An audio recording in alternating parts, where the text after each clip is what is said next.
जय श्री कृष्णा। राधे राधे। आज की इस वीडियो में मैं आपको सत्यनारायण भगवान की कथा सुनाऊंगी। सत्यनारायण भगवान की कथा से पहले सुनते हैं भगवान गणेश की कथा। बोलिए गजानन गणेश की जय हो। किसी गांव में एक बुढ़िया माई रहती थी। बुढ़िया माई देख नहीं सकती थी, पर गणेश जी की पक्की भक्त थी। गणेश जी की सेवा और पूजा करते करते बुढ़िया माई ने अपना सारा जीवन बिता दिया था। एक दिन गणेश भगवान सोचने लगे कि बुढ़िया माई ने सारा जीवन मेरी पूजा और सेवा की है, मुझे बुढ़िया माई को कुछ तो देना चाहिए। बस यही सोचकर गणेश जी भगवान बुढ़िया माई के पास आए और बोले, बुढ़िया माई, मैं तेरी पूजा से, तेरी सेवा से बड़ा प्रसन्न हूँ, तो मुझसे अपनी मन चाही कोई भी चीज मांग ले। लेकिन बुढ़िया माई कहने लगी, भगवान मुझे तो कुछ भी नहीं चाहिए। तो गणेश जी बोले, नहीं बुढ़िया माई, कुछ तो मांग, मैं तेरी सेवा से बड़ा प्रसन्न हूँ, जब तक तू नहीं मांगेगी मुझे चैन नहीं मिलेगा। तो बुढ़िया माई सोचने लगी क्या मांगू, तो कहने लगी कि मुझे तो मांगना भी नहीं आता, मैं क्या मांगू। तो गणेश जी बोले, कोई बात नहीं, तू अपने घर जा, अपने बेटे बहू से पूछ ले, वो जो कहे वो मांग लेना। तो बुढ़िया माई अपने घर आ जाती है। आकर बेटे से पूछती है कि बेटा, गणेश जी बोलते हैं कि कुछ मांग, बता क्या मांगू। तो बेटा कहता है, माँ गणेश जी बोलते हैं तो बहुत सारा धन मांग ले। बुढ़िया माई बहू के पास जाती है, फिर कहती है कि गणेश जी कहते हैं कुछ मांग, बता क्या मांगू। तो बहू कहती है, माता जी आप एक पोता मांग लो। तो बुढ़िया माई सोचती है कि ये दोनों तो अपने अपने मतलब की चीज कह रहे हैं। बुढ़िया माई पड़ोसन के पास जाती है, कहती है कि गणेश जी कहते हैं कुछ मांग, मेरी तो कुछ समझ में नहीं आ रहा, क्या मांगू। तो पड़ोसन बोलती है कि तू बूढ़ी हो गई है, थोड़े दिन जिएगी, तू ऐसा कर अपनी आंखें मांग ले, कम से कम जाने से पहले एक बार इस संसार को देख तो ले। बुढ़िया माई को फिर भी संतुष्टि नहीं हुई, वो घर आ गई। अगले दिन मंदिर गई तो गणेश जी तो तैयार बैठे थे। जाते ही बोले, बता बुढ़िया माई क्या सोच के आई है, क्या मांगती है। तो बुढ़िया माई कहती है कि गणेश जी भगवान, अगर आप मुझ पर प्रसन्न हैं तो मुझे आंखें दो, जिससे मेरा पोता मुझे सोने के कटोरे में दूध पीता दिखे। 9 करोड़ की माया दो, 16 साल की सी काया दो, बेटा पोता खूब परिवार दो, सारे घर में खूब सुख दो। तो गणेश जी बोले, बुढ़िया माई तुम तो कह रही थी मांगना नहीं आता, तुमने तो मुझे ठग ही लिया, पर कोई बात नहीं, जैसा तुमने कहा है सब मिल जाएगा। ऐसा कहकर गणेश जी भगवान वहां से अंतर्ध्यान हो गए। बुढ़िया माई ने जैसा जैसा मांगा था उसे सब मिल गया। हाथ जोड़कर कहें, हे गणेश जी भगवान, जैसे बुढ़िया माई पर कृपा की, जैसे बुढ़िया माई की मनोकामना पूरी की, कथा कहानी कहते सुनते सबकी मनोकामना पूरी करना। बोलिए गणेश जी भगवान की जय हो। अब सुनते हैं श्री सत्यनारायण भगवान की कथा। बोलिए सत्यनारायण भगवान की जय हो। लक्ष्मी माता की जय हो। एक समय की बात है, नैमिषारण्य तीर्थ में शौनक आदि सभी ऋषि मुनियों ने पुराण शास्त्र के वेता श्री सूत जी महाराज से पूछा, हे महामुने, किस व्रत या तपस्या से मनोवांछित फल की प्राप्ति होती है, उस व्रत को हम सुनना चाहते हैं, आप हमसे विस्तार से कहिए। तब श्री सूत जी महाराज बोले, इसी प्रकार देवर्षि नारद जी के द्वारा पूछे जाने पर भगवान कमलापति ने जैसा उनसे कहा था वैसा ही मैं आपसे कहता हूँ, आप सभी सावधान होकर सुनिए। एक समय योगी नारद जी लोगों के कल्याण की कामना से विविध लोकों में भ्रमण करते हुए मृत्यु लोक में आए और यहाँ उन्होंने अपने कर्म फल के अनुसार नाना योनियों में उत्पन्न सभी प्राणियों को अनेक प्रकार के कलेश दुख भोगते हुए देखा। तब वे मन में सोचने लगे कि किस उपाय से इनके दुखों का सुनिश्चित रूप से नाश हो सकता है। ऐसा मन में विचार करके वे विष्णु लोक में गए। वहां पर 4 भुजाओं वाले शंख चक्र गदा पद्म और वनमाला से विभूषित शुक्ल वर्ण भगवान श्री नारायण का दर्शन करके उन देवादिदेव की वे स्तुति करने लगे। नारद जी बोले, हे वाणी और मन से परे स्वरूप वाले, हे अनंत शक्ति भक्ति संपन्न, आदि मध्य और अंत से रहित, हे निर्गुण और सकल कल्याण में गुण गणों से संपन्न, स्थावर जंगमात्मक निखिल सृष्टि प्रपंच के कारणभूत और भक्तों की पीड़ा को नाश करने वाले हे परमात्मा, आपको नमस्कार है। स्तुति सुनने के बाद भगवान विष्णु जी ने नारद जी से कहा, हे महाभाग, आप किस प्रयोजन से यहाँ आए हैं, आपके मन में क्या है, कहिए, मैं वह सब कुछ आपको बताऊंगा। तब नारद जी बोले, हे भगवान, मृत्यु लोक में अपने पाप कर्मों के द्वारा विभिन्न योनियों में उत्पन्न सभी लोग बहुत प्रकार के कलेशों से दुखी हो रहे हैं। हे नाथ, किस लघु उपाय के करने से उनके कष्टों का निवारण हो सकता है। यदि आपके मेरे ऊपर कृपा है तो मैं वह सब सुनना चाहता हूँ। आप मुझे विस्तार से बताइए। तब श्री नारायण जी बोले, हे नारद जी, संसार के ऊपर अनुग्रह करने की इच्छा से आपने बड़ी ही अच्छी बात पूछी है। जिस व्रत के करने से प्राणी मोह से मुक्त हो जाता है, मैं उसे आपको बताता हूँ। आप ध्यान से सुनिए। हे नारद जी, स्वर्ग और मृत्युलोक में दुर्लभ भगवान सत्यनारायण का एक महान पुण्यप्रद व्रत है। आपके स्नेह के कारण इस समय मैं आपसे कह रहा हूँ। अच्छी प्रकार विधि विधान से भगवान सत्यनारायण का व्रत करके मनुष्य शीघ्र ही सभी सुखों को प्राप्त कर लेता है और परलोक में मोक्ष की प्राप्ति करता है। भगवान की ऐसी वाणी सुनकर नारद मुनि बोले, हे प्रभु, इस व्रत को करने का क्या फल है? इसके करने की क्या विधि है? इस व्रत को पहले किसने किया? इसे कब करना चाहिए? सारी बातें विस्तार से कहिए। तब श्री नारायण जी बोले, यह सत्यनारायण भगवान का व्रत दुख शोक आदि का शमन करने वाला है, धन धान्य की वृद्धि कराने वाला है, सौभाग्य और संतान देने वाला है और सर्वत्र विजय प्रदान करने वाला है। जिस किसी भी दिन भक्ति और श्रद्धा से समन्वित होकर मनुष्य ब्राह्मणों और बंधु बांधवों के साथ धर्म में तत्पर होकर शाम के समय भगवान सत्यनारायण की पूजा करे, नैवेद्य के रूप में उत्तम कोटि के भोजनीय पदार्थ को सवाया मात्रा में भक्ति पूर्वक अर्पित करे। केले के फल, घी, दूध, गेहूं का चूर्ण अथवा गेहूं के चूर्ण के अभाव में साठी चावल का चूर्ण, शक्कर या गुड़, यह सब भक्ष्य सामग्री सवाया मात्रा में एकत्रित करके निवेदन करनी चाहिए। बंधु बांधवों के साथ श्री सत्यनारायण भगवान की कथा सुनकर ब्राह्मणों को दक्षिणा देनी चाहिए। इसके बाद बंधु बांधवों के साथ ब्राह्मणों को भोजन कराएं। भक्ति पूर्वक प्रसाद ग्रहण करके नृत्य गीत आदि का आयोजन करें। इसके बाद भगवान सत्यनारायण का स्मरण करते हुए अपने घर जाएं। ऐसा करने से मनुष्य की सभी मनोकामनाएं पूर्ण होती हैं। विशेष रूप से कलयुग में, पृथ्वी लोक में यह सबसे छोटा उपाय है। यहाँ पर श्री सत्यनारायण कथा का पहला अध्याय समाप्त होता है। बोलिए श्री सत्यनारायण भगवान की जय हो। सूत जी कहते हैं, हे ऋषियों, अब मैं पूर्व काल में जिसने सत्यनारायण भगवान के इस व्रत को किया उसका विस्तार से वर्णन करता हूँ। रमणीय काशी नामक नगरी में कोई अत्यंत निर्धन ब्राह्मण रहता था। भूख और प्यास से व्याकुल होकर वह प्रतिदिन पृथ्वी पर भटकता था। ब्राह्मण प्रिय भगवान ने उस दुखी ब्राह्मण को देखकर एक वृद्ध ब्राह्मण का रूप धारण किया और उससे आदर से पूछा, हे विप्रवर, प्रतिदिन अत्यंत दुखी होकर तुम किस लिए पृथ्वी पर भ्रमण करते हो? हे द्विजश्रेष्ठ, सारी बातें मुझे बताओ, मैं सुनना चाहता हूँ। तब उस ब्राह्मण ने कहा, हे प्रभु, मैं बड़ा ही दरिद्र ब्राह्मण हूँ और भिक्षा के लिए पृथ्वी पर घूमा करता हूँ। यदि मेरी इस दरिद्रता को दूर करने का आप कोई उपाय जानते हैं तो मुझे बता दीजिए। तब वृद्ध ब्राह्मण बोले, हे ब्राह्मण देव, सत्यनारायण भगवान अभिष्ट फल को देने वाले हैं। हे विप्रवर, तुम उनके उत्तम व्रत को करो, जिसे करने से मनुष्य सभी दुखों से मुक्त हो जाते हैं। व्रत करने के विधान को भी ब्राह्मण से यत्न पूर्वक कहकर व्रत ब्राह्मण रूपधारी भगवान विष्णु अंतर्ध्यान हो गए। वृद्ध ब्राह्मण ने जैसा कहा है उस व्रत को अच्छी तरह से वैसे ही करूंगा, यह सोचते हुए उस गरीब ब्राह्मण को रात में नींद भी नहीं आई। अगले दिन प्रातःकाल उठकर भगवान सत्यनारायण का व्रत करूंगा, ऐसा संकल्प करके वह भिक्षा के लिए चला। उस दिन ब्राह्मण को भिक्षा में बहुत सा धन प्राप्त हुआ। उसी धन से उसने बंधु बांधवों के साथ भगवान सत्यनारायण का व्रत किया। इस व्रत के प्रभाव से वह श्रेष्ठ ब्राह्मण सभी दुखों से मुक्त होकर समस्त संपत्तियों से संपन्न हो गए। उस दिन से लेकर प्रत्येक महीने उन्होंने इस व्रत को किया। इस तरह भगवान सत्यनारायण के इस व्रत को करके वह ब्राह्मण सभी पापों से मुक्त हो गए और उन्होंने दुर्लभ मोक्ष पद को प्राप्त किया। हे विप्र, पृथ्वी पर जब भी कोई मनुष्य भगवान सत्यनारायण के इस व्रत को करेगा उसी समय उसके सभी दुख नष्ट हो जाएंगे।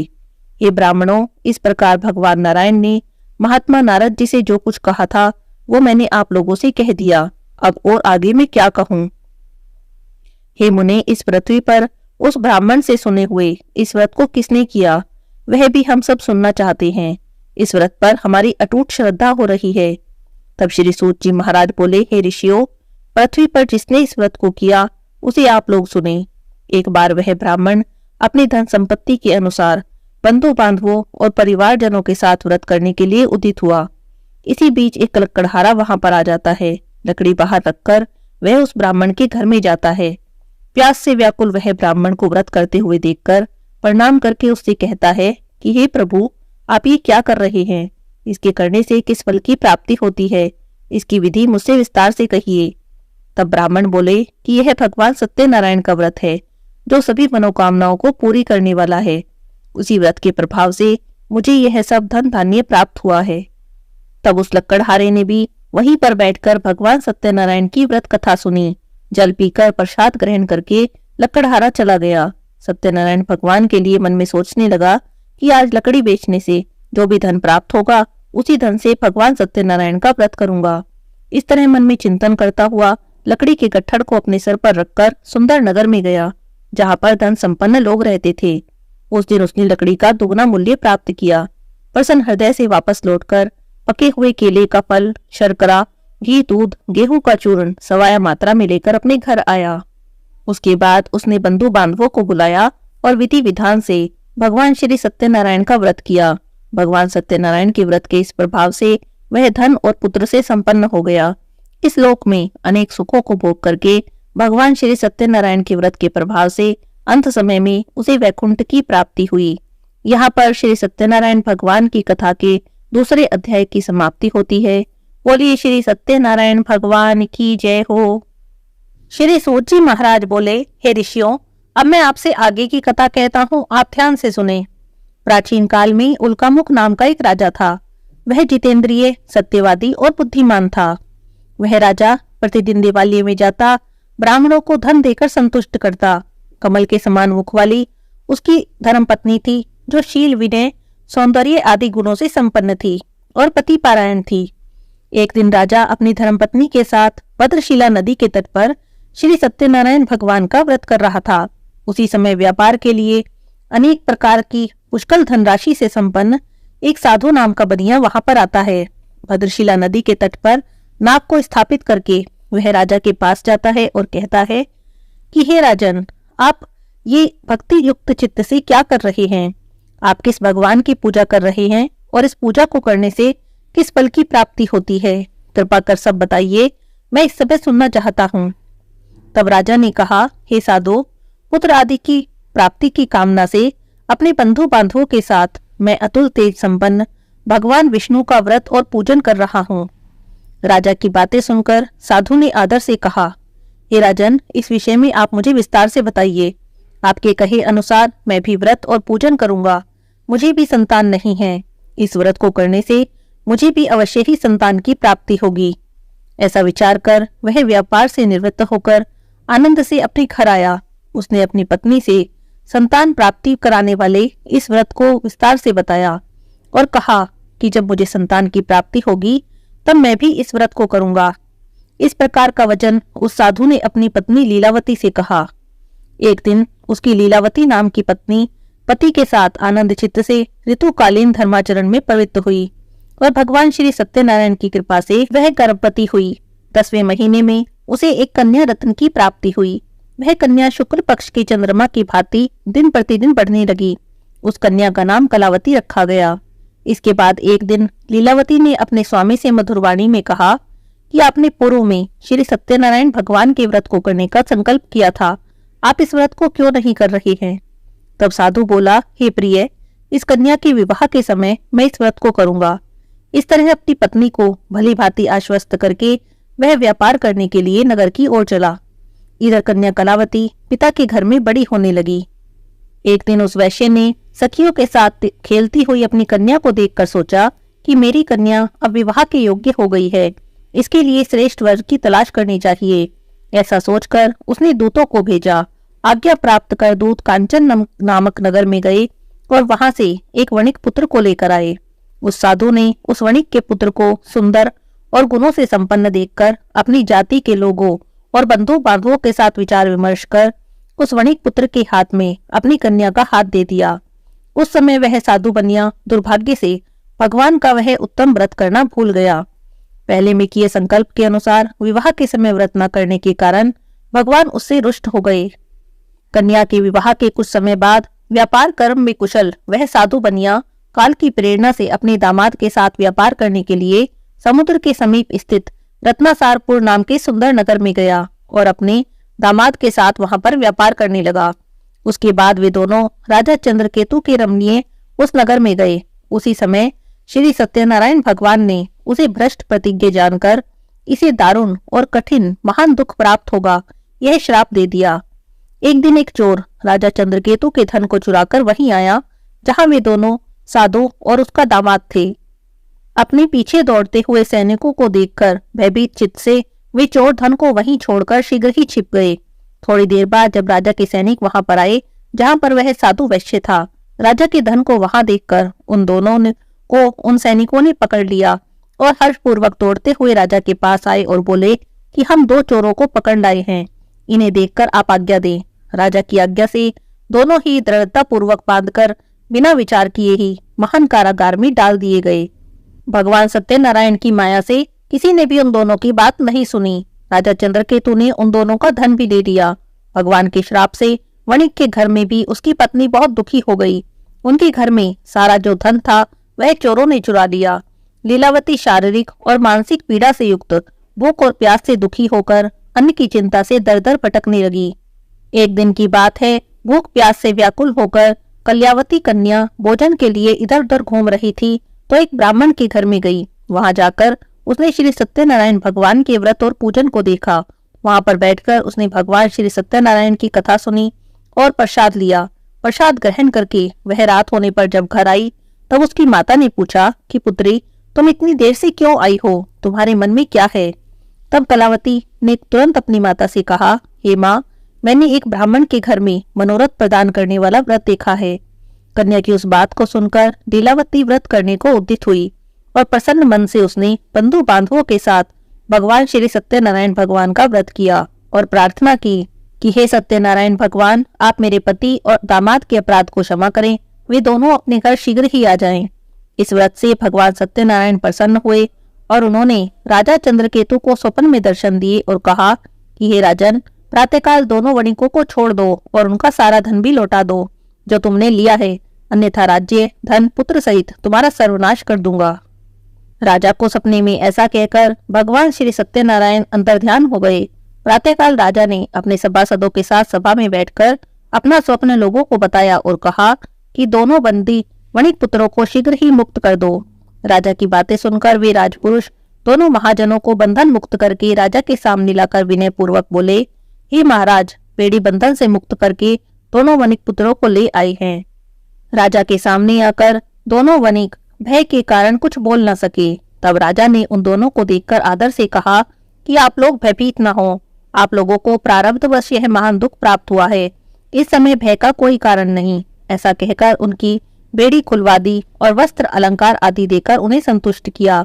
सामने बुलाकर उन्हें अत्यधिक आनंदित किया। पहले जो उनका धन लिया था उससे दुगना करके उन्हें दिया और फिर राजा ने कहा, हे साधो, अब आप अपने घर को जाएं। राजा को प्रणाम करके आपकी कृपा से हम जा रहे हैं। ऐसा कहकर दोनों महावैश्यों ने अपने घर की ओर प्रस्थान किया। यहाँ पर श्री सत्यनारायण कथा के 3रे अध्याय की कथा समाप्त होती है। बोली श्री सत्यनारायण भगवान की जय हो। सूत जी कहते हैं, हे ऋषियों, कारागार से छूटने के बाद वह साधु बनिया मंगलाचरण कर और ब्राह्मणों को कुछ धन देकर अपने नगर की ओर चल पड़ा। साधु के दूर तक जाने पर भगवान सत्यनारायण उसकी सत्यता की परीक्षा लेने के लिए उसके पास आए और उससे पूछा, हे साधो, तुम्हारी नाव भी क्या है? तब धन के मद में चूर दोनों महाजनों ने अवहेलना पूर्वक हंसते हुए कहा, आप ऐसा क्यों पूछ रहे हैं? क्या कुछ द्रव्य लेने की इच्छा है? हमारी नाव में तो केवल पत्ते और लता भरी हैं। ऐसी वाणी सुनकर तुम्हारी बात सच हो जाए।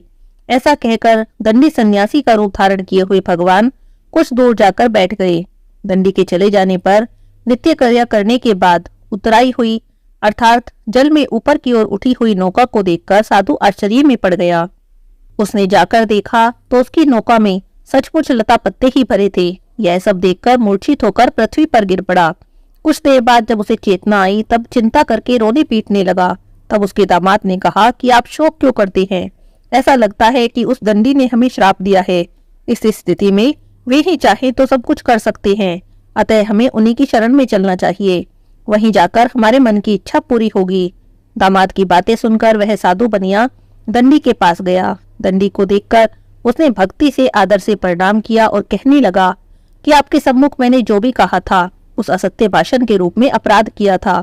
आप मेरे उस अपराध को क्षमा करें। और ऐसा कहकर बार बार प्रणाम करके महान शोक से आकुल हो गया। तब दंडी रूपी भगवान ने उसे रोता हुआ देखा तो कहा, अरे मूर्ख, तुम रो मत और मेरी बात सुनो। मेरी पूजा से उदासीन होने के कारण मेरी ही आज्ञा से तुमने बार बार दुख को प्राप्त किया है। भगवान की ऐसी बातें सुनकर वह साधु भगवान की स्तुति करने लगा और कहने लगा, हे प्रभु, यह तो बड़ी आश्चर्य की बात है। आपकी माया से मोहित होने के कारण ब्रह्मा आदि देवता भी आपके गुणों और रूपों को यथावत रूप से नहीं जान सकते। फिर मैं मूर्ख आपकी माया से मोहित होने के कारण आपको कैसे जान सकता हूँ। अब आप प्रसन्न हो, मैं अपनी धन संपत्ति के अनुसार आपकी पूजा अवश्य ही करूंगा। मैं आपकी शरण में आया हूँ। मेरा जो नौका में स्थित पूरा धन था उसकी और मेरी रक्षा करें। तब उस बनिए की भक्ति युक्त वाणी सुनकर भगवान जनार्दन संतुष्ट हो गए। भगवान हरि उसे अभिष्ट वर प्रदान करके वहीं पर अंतर्ध्यान हो गए। उसके बाद वह साधु अपनी नौका में चढ़ा और धन धान्य से परिपूर्ण उसे देखकर, भगवान सत्यदेव की जय, भगवान सत्यदेव की कृपा से हमारा मनोरथ सफल हो गया, ऐसा कहकर स्वजनों के साथ उसने वहीं पर भगवान की पूजा की। भगवान श्री सत्यनारायण की कृपा से वह आनंद से परिपूर्ण हो गया। फिर नाव को प्रयत्न पूर्वक संभालकर उसने अपने देश के लिए प्रस्थान किया। तब साधु बनिए ने अपने दामाद से कहा, वह देखो, हमारी नगरी दिखाई दे रही है। उसके बाद उसने अपने धन के रक्षक दूत को अपने आगमन का समाचार देने के लिए अपनी नगरी में भेजा। उसके बाद उस दूत ने नगर में जाकर साधु की पत्नी को देखकर हाथ जोड़कर प्रणाम किया और अभिष्ट बात कही कि सेठ जी अपने दामाद और बंधु बांधवों के साथ बहुत से धन धान्य से संपन्न होकर नगर के निकट पधार गए हैं। जिस समय दूत वह समाचार लेकर आया उस समय उसकी पत्नी सत्यनारायण भगवान की पूजा कर रही थी।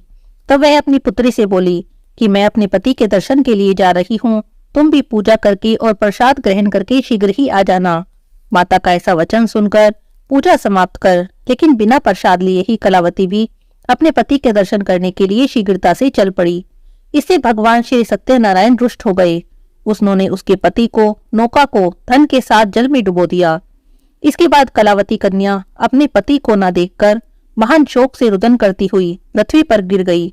नाव का अदर्शन और कन्या को अत्यंत दुखी देखकर भयभीत मन से साधु बनिए ने सोचा कि यह सब क्या आश्चर्य है। नाव का संचालन करने वाले भी सभी बड़े चिंतित हो गए। इसके बाद लीलावती अपनी कन्या को देखकर विहल हो गई और दुख से विलाप करती हुई अपने पति से कहने लगी कि अभी अभी नौका के साथ मेरे दामाद कैसे अलक्षित हो गए हैं। ना जाने किस देवता की उपेक्षा से नौका हरण कर ली गई है, अथवा श्री सत्यनारायण भगवान का महात्म्य कौन जान सकता है। ऐसा कहकर वह जोर जोर से विलाप करने लगी। तब कलावती कन्या अपने पति के नष्ट हो जाने से दुखी हो गई और पति की पादुका लेकर उनका अनुगमन करने का उसने मन में निश्चय किया। कन्या के इस प्रकार के आचरण को देखकर भार्या सहित वह धर्मज्ञ साधु बनिया अत्यंत शोक से संतप्त हो गया और सोचने लगा कि या तो भगवान सत्यनारायण ने ये सब किया है अथवा हम सभी भगवान सत्यदेव की माया से मोहित हो गए हैं। अपनी धन शक्ति के अनुसार मैं भगवान श्री सत्यनारायण की पूजा करूंगा। सभी को बुलाकर और इस प्रकार कहकर उसने अपने मन की इच्छा प्रकट की। बार बार भगवान सत्यदेव को प्रणाम करने लगा।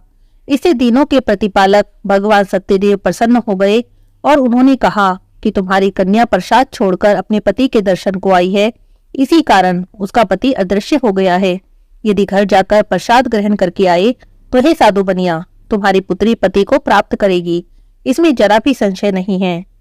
इस प्रकार की आकाशवाणी को सुनकर कलावती शीघ्र ही घर गई। उसने प्रसाद ग्रहण किया, भगवान सत्यनारायण की पूजा की और पुनः आकर स्वजनों और अपने पति को देखा।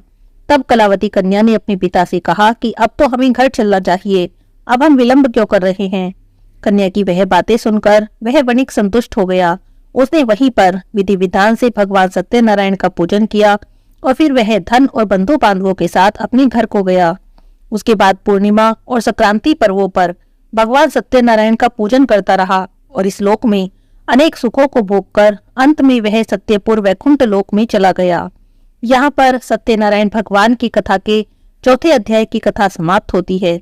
बोलिए श्री सत्यनारायण भगवान की जय हो। श्री सूत जी महाराज कहते हैं, हे ऋषियों, अब मैं आपसे आगे की कथा कहता हूँ, आप ध्यान से सुनो। एक समय प्रजा पालन करने में तत्पर तुंगध्वज नाम का एक राजा था। उसने सत्यदेव के प्रसाद का परित्याग करके महान दुख प्राप्त किया। एक बार वह वन में जाकर वहां से बहुत से पशुओं को मारकर वट वृक्ष के नीचे आया। वहां पर उसने देखा कि गोपगण बंधु बांधवों के साथ संतुष्ट होकर भक्ति पूर्वक भगवान सत्यदेव की पूजा कर रहे हैं। अहंकार के कारण ना ही तो राजा पूजा में सम्मिलित हुआ और ना ही उसने भगवान सत्यनारायण को प्रणाम ही किया।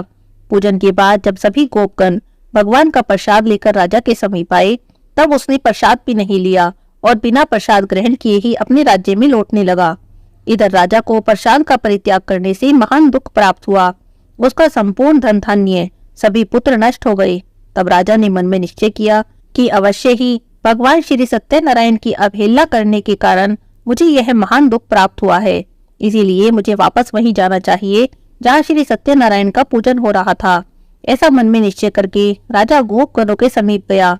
उसने गोपगणों के साथ श्रद्धा भक्ति से युक्त होकर विधि पूर्वक भगवान सत्यनारायण की पूजा की। भगवान सत्यनारायण की कृपा से वह पुनः धन और पुत्रों से संपन्न हो गया और इस लोक में सभी सुखों का उपभोग करके अंत समय में वैकुंठ लोक को प्राप्त हुआ। सूत जी कहते हैं, जो भी व्यक्ति इस परम दुर्लभ श्री सत्यनारायण के व्रत को करता है और पुण्यमयी फल प्रदायिनी भगवान की कथा को भक्ति युक्त होकर सुनता है, उसे भगवान श्री सत्यनारायण की कृपा से धन धान्य की प्राप्ति होती है। दरिद्र धनवान हो जाते हैं, बंधन में पड़ा हुआ बंधन से मुक्त हो जाता है, डरा हुआ व्यक्ति भय से मुक्त हो जाता है। यह सत्य बात है, इसमें जरा भी संशय नहीं। इस लोक में वह सभी इच्छित फलों को प्राप्त करता है और अंत में वैकुंठ को जाता है। हे ब्राह्मणों, इस प्रकार मैंने आपसे भगवान सत्यनारायण के व्रत को कहा, जिसे करने से मनुष्य सभी दुखों से मुक्त हो जाता है। कलयुग में तो भगवान सत्यदेव की पूजा विशेष फल प्रदान करने वाली है। भगवान विष्णु को ही कुछ लोग काल, कुछ लोग सत्य, कोई ईश, कोई सत्यदेव और कोई सत्यनारायण नाम से जानते हैं। अनेक रूप धारण करके भगवान सत्यनारायण सभी का मनोरथ सिद्ध करते हैं। कलिकाल में सत्यनारायण भगवान विष्णु ही सत्यव्रत रूप धारण करके सभी का मनोरथ पूर्ण करते हैं। हे श्रेष्ठ मनियों, जो व्यक्ति नित्य भगवान सत्यनारायण की इस व्रत कथा को पढ़ता है या सुनता है या दूसरों को सुनाता है, भगवान सत्यनारायण की कृपा से उसके सभी पाप नष्ट हो जाते हैं। सूत जी महाराज कहते हैं, हे ऋषियों, पूर्व काल में जिन लोगों ने भगवान सत्यनारायण के व्रत को किया, अब उनके अगले जन्म का वृतांत कहता हूँ, आप ध्यान से सुने।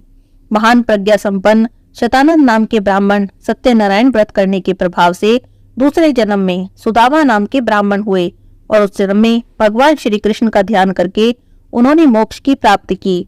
वह लकड़हारा भील गुहों का राजा हुआ और अगले जन्म में उसने भगवान श्री राम की सेवा करके मोक्ष को प्राप्त किया। महाराज उल्कामुख दूसरे जन्म में राजा दशरथ हुए, जिन्होंने श्री रंगनाथ जी की पूजा करके अंत में वैकुंठ को प्राप्त किया। इसी प्रकार धार्मिक और सत्यव्रती साधु वैश्य पिछले जन्म के सत्यनारायण व्रत के प्रभाव से दूसरे जन्म में मोरध्वज नाम के राजा हुए। उसने आरे से चीरकर अपने पुत्र की आदिदेव भगवान विष्णु को समर्पित की, इससे उसे मोक्ष की प्राप्ति हुई। महाराजा तुंगध्वज जन्मांतर के स्वयंभू मनु हुए और भगवत संबंधी संपूर्ण कार्यों का अनुष्ठान करके वैकुंठ लोक को प्राप्त हुए। जो गोपगण थे वे सब जन्मांतर में व्रजमंडल में निवास करने वाले गोप हुए और सभी राक्षसों का संहार करके उन्होंने भी भगवान के शाश्वत धाम गोलोक की प्राप्ति की। यहाँ पर सत्यनारायण व्रत कथा के 5वें अध्याय की कथा पूर्ण होती है। बोलिए श्री सत्यनारायण भगवान की जय हो, विष्णु भगवान की जय हो, लक्ष्मी माता की जय हो। अब हम सुनते हैं श्री सत्यनारायण भगवान की आरती। बोलिए श्री सत्यनारायण भगवान की जय हो। जय लक्ष्मी रमणा स्वामी, जय लक्ष्मी रमणा, सत्यनारायण स्वामी जन पातक हरना। बोलो जय लक्ष्मी रमणा। रतन जड़ित सिंहासन अद्भुत छवि राजे, नारद करत निरांजन घंटा ध्वनि बाजे। बोलो जय लक्ष्मी रमणा। प्रगट भय कलि कारण द्विज को दर्श दियो, बूढ़ो ब्राह्मण बनकर कंचन महल कियो। बोलो जय लक्ष्मी रमणा। दुर्बल भील कठारो इन पर कृपा करी। चंद्रचूड़ एक राजा, जिनकी विपत्ति हरी। बोलो जय लक्ष्मी रमणा। वैश्य मनोरथ पायो, श्रद्धा तज दीनी। सो फल भोग्य प्रभु जी, फिर स्तुति कीनी। बोलो जय लक्ष्मी रमणा। भाव भक्ति के कारण, छिन छिन रूप धरियो। श्रद्धा धारण कीनी, तिनको काज सरियो। जय लक्ष्मी रमणा। ग्वाल बाल संग राजा, वन में भक्ति करी। मनवांछित फल दीनो, दीन दयाल हरि। बोलो जय लक्ष्मी रमणा। चढ़त प्रसाद सवाया, कदली फल मेवा। धूप दीप तुलसी से, राज सत्य देवा। बोलो जय लक्ष्मी रमणा। श्री सत्यनारायण जी की आरती जो कोई नर गावे। कहत शिवानंद स्वामी, मनवांछित फल पावे। बोलो जय लक्ष्मी रमणा। जय लक्ष्मी रमणा। बोलो जय लक्ष्मी रमणा। सत्यनारायण स्वामी, जनपातक हरना। बोलो जय लक्ष्मी रमणा। बोले श्री सत्यनारायण भगवान की जय हो।